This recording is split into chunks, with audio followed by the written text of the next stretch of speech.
But I'll tell you a little bit about myself. I am actually married. Sorry, ladies. I know, sitting there and that touching yourselves. It's I've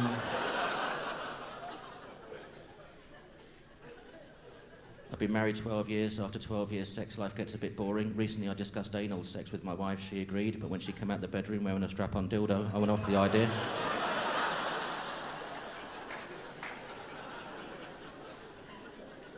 I said thanks anyway, but we'll leave it. Why are you walking behind me? Ouch. All right, I'll do the washing up.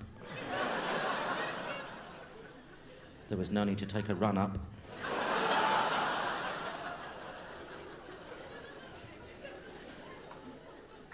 And I have kids. I worry about the teenage years, kids. When I was 14, my mother caught me masturbating. That was very embarrassing.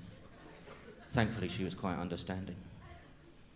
Also, when I was 14, my dad caught me smoking cigarettes and he made me smoke 20 in a row. And I thought, well, thank God it wasn't him who caught me masturbating.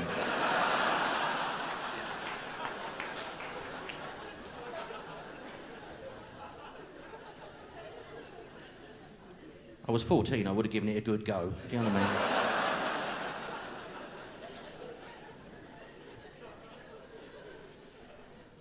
My granddad lived with us when I was a kid. He was actually responsible for shooting down 2 German planes. Unfortunately, he did it in 1971.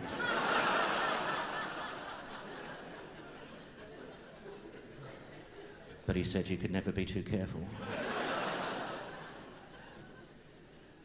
But I'm not an anti-German person. I used to be a German teacher. And when I say I was a German teacher, I wasn't German when I was a teacher.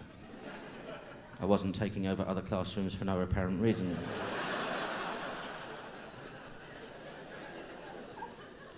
They say a language is evolved from the society from which it came, and German is very true of that. It reflects the people, in my opinion, because in the German language, the verb goes at the end of the sentence. So you never quite know what the fuckers are up to till it's too late.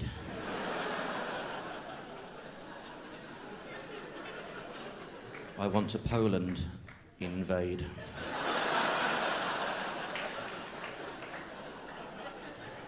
And by the time you've got to the end of the sentence, they're in Warsaw drinking coffee.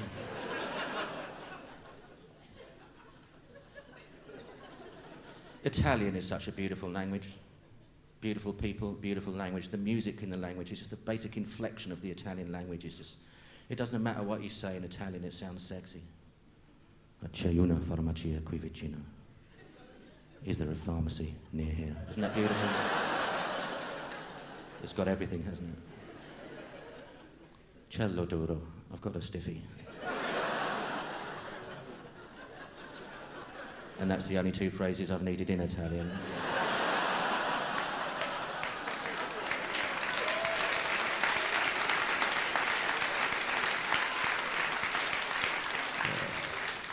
Well, along with antibiotico, sifilitico, prego.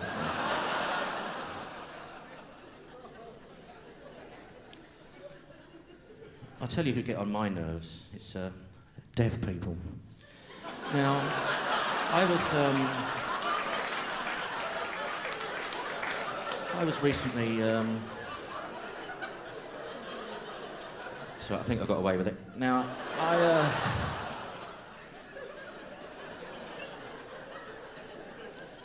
listen, before I go, I've got a little bit of a wind-up for you. I've got a little bit of a prank, a little bit of a jape, a little bit of a joke. Now, this little wind-up, it's so cheap, it's actually free. And if you get the chance to do this, do it. There's maybe only 4 or 5 times in your life that you will get the circumstance in which you can do it. And this is how it goes. If you've got some new neighbours moving in next door, right, you might see the for sale sign or the auction sign or the removals van, find out the names of your new neighbours from your old neighbours. That bit is vital. Find out their names. So you're moving out, are you? Yeah, we are.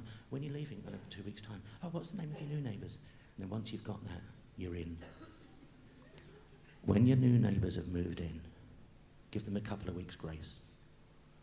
Knock on their door one evening. Good evening, I'm John, your neighbour. You must be Peter, and you must be Gabrielle. And then they look at you like, yes, We are. How do you know? Then just look at them and say,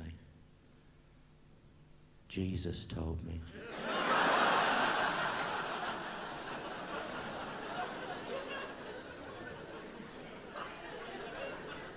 He lives in my cupboard.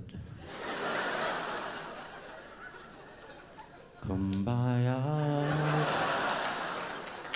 I'll give him about 3 months.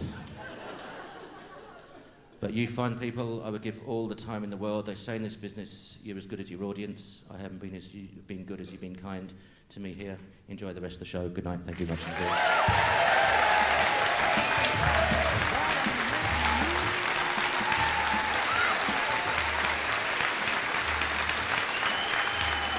Yeah. Give it up for John Maloney!